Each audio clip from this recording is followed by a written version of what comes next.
I think it's pretty easy to see right now that certain teams really have it together in certain areas, while others... Locke went through this last year with Teddy Bridgewater, competed right up until the end, and lost it. Smith hasn't been in the mix to be a starter for years.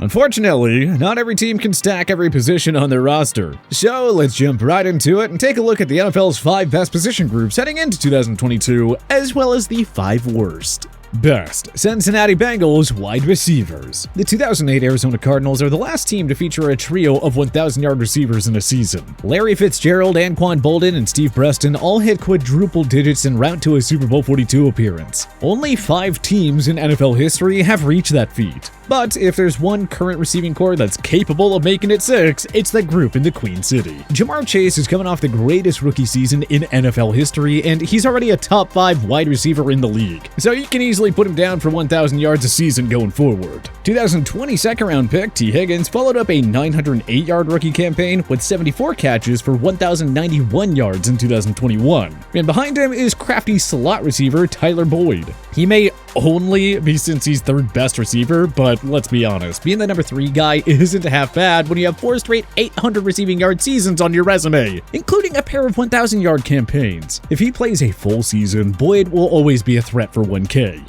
So, what else do you really need to know? Yeah, several teams have 2 wideouts who are 1,000-yard candidates, but Cincinnati has 3 long-term threats to reach that mark. That makes their wide receiving group by far the NFL's best heading into 2022.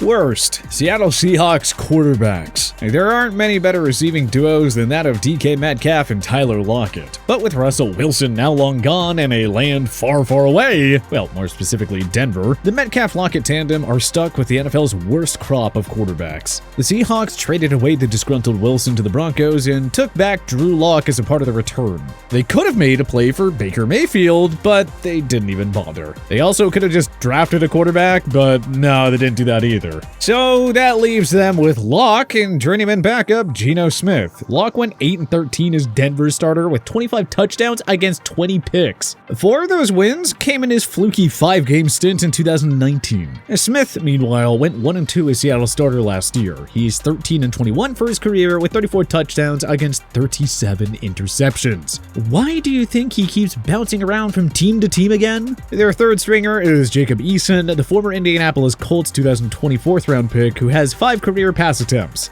The good news for Seattle is they're setting themselves up pretty nicely for a shot at Bryce Young, CJ Stroud, or Will Levis at next year's draft.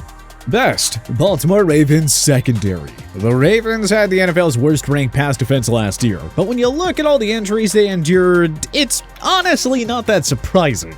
Certified ball-hawking guru Marcus Peters missed the entire 2021 season. Marlon Humphrey, a top 5 corner in the game, missed the team's final 5 contests. Now that they're both healthy, the Ravens once again have arguably the NFL's best duo at cornerback. But that's not all. Chuck Clark was an above-average safety to begin with, and now he's only the 3rd best safety on this team. How did that come to be? Well, the Ravens signed another world-class ball hawker and former New Orleans Saints standout Marcus Williams in free agency. Somehow, Notre Dame safety Kyle Hamilton slipped to the Ravens in the number 14 slot of this year's draft. Renowned for his size, range, and ability to lock down opposing slot receivers and tight ends, Hamilton is tailor-made for this Baltimore defense. And though he had a down season with the Broncos in 2021, former Pro Bowler Kyle Fuller is a pretty solid number 3 option at cornerback. And rookie Jalen Armour-Davis, who they picked up in the 4th round, could immediately start adding yet another lockdown threat for this defense. We wish every quarterback out there the best of luck when trying to throw against this group, because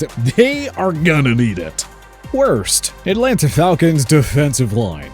Yeah, we know. The Atlanta defensive line includes 2-time Pro Bowler Grady Jarrett. But take away Jarrett, who's coming off a down season, by the way, and how many of Atlanta's defensive linemen would actually be considered a starter on another NFL team? The Falcons ranked 27th against the run last year, allowing a whopping 131.9 rushing yards per game. But their pass rush was even worse, recording a league-low 18 sacks. For what it's worth, that next worst team, the Philadelphia Eagles, had 29. Look, 18 sacks is a sad team total in any given year. It's even worse though when you remember that it was a 17-game schedule and the Falcons had the fortunes of playing other bottom feeders like the New York Jets, New York Giants, Detroit Lions, Jacksonville Jaguars, and the Carolina Panthers not once, but twice. The Falcons D-line received a 48.4 grade from Pro Football Focus in 2021, the only group to fall below 50. So now the Falcons are relying on Jarrett, 2021 5th rounder Taquan Graham, 2020 2nd rounder Marlon Davidson, veteran Lorenzo Carter, and Arnold Ebiketie to lead the defensive line that was absolutely atrocious last year. I mean, you gotta credit defensive coordinator Dean Pease for loving his job, because there are a lot of passionate coaches out there who wouldn't come out of retirement to coach a defense with a defensive line as bad as this one.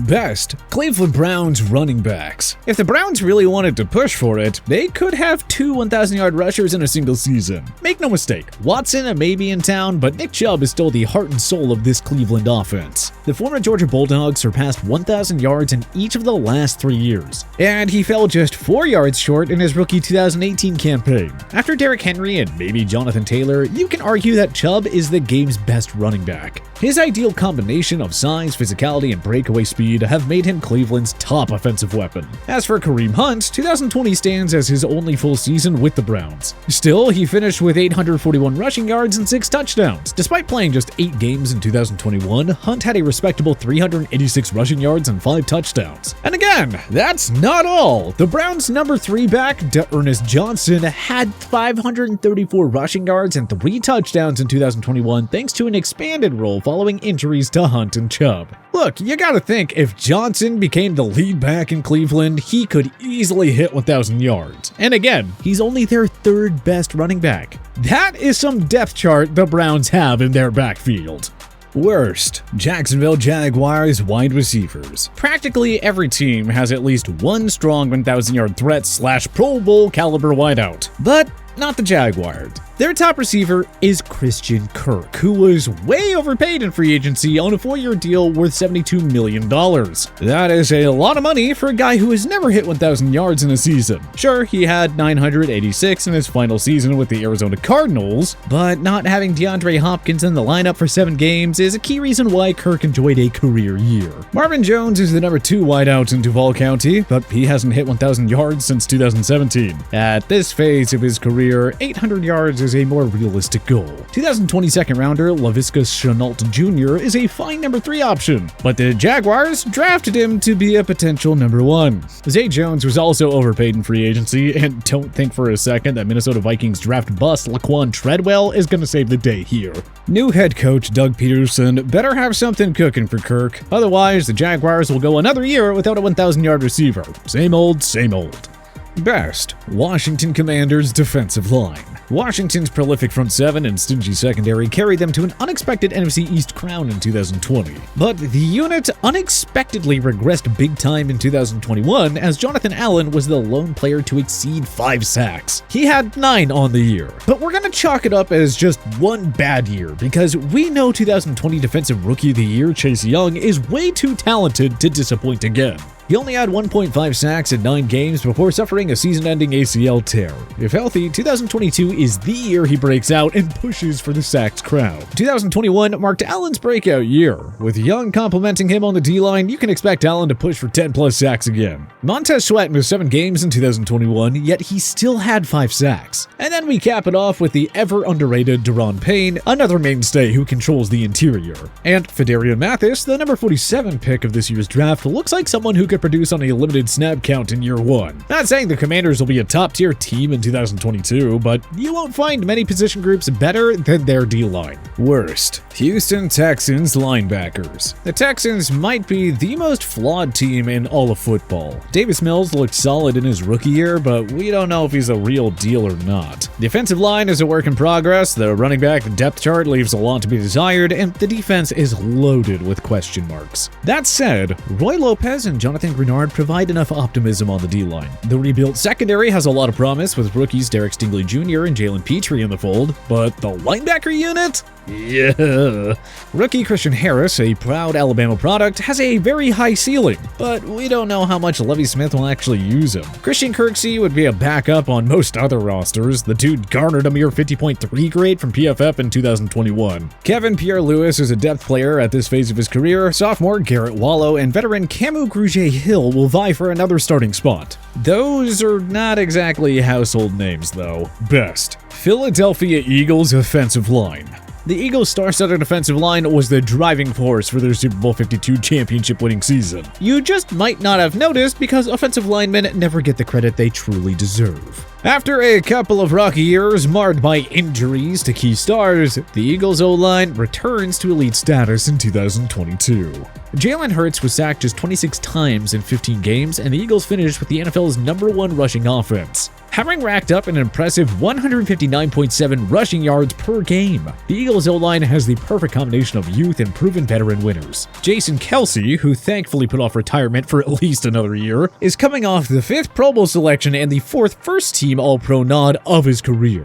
The always overlooked Lane Johnson is still just as good as ever, earning a second-team All-Pro nod last season. Per PFF, Landon Dickerson had a very solid rookie year by allowing only 2 sacks on 859 offensive snaps, and he should be even better in year 2. Injuries have limited Isaac Seumalo to 12 games in the last 2 years, but if healthy, you'll hopefully become way more familiar with his name because he's quietly been pretty good during his tenure in Philly. And then there's the cream of the crop in Jordan Mailata, whom Pro Football Focus ranked as the number 22 player for the 2021 season. Mailata has been a one-man wrecking crew in both pass protection and run blocking. The 6'8" giant and 2022 second-round pick Cam Jurgens ensures that this O-line remains in good hands even when Kelce and Johnson eventually retire. Worst. Chicago Bears offensive line. Sticking with the big guys, the Bears' starting 5 on the O-line concludes this list, and with pretty good reason.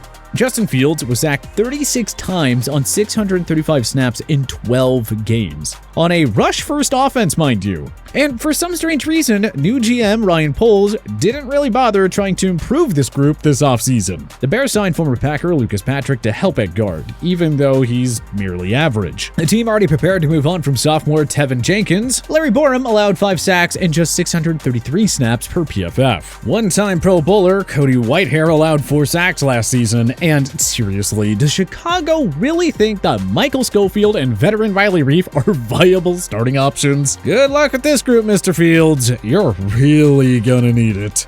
But which other NFL position groups should we have included on our list? Join us in the comment section below. If you like this video and learned a thing or two, clicking the like button helps out a ton. And hey, we appreciate it. If this is your first time coming around to TPS though, subscribing is a great idea because we put out videos like this every single day. But as always, thanks for watching and we'll see you guys next time.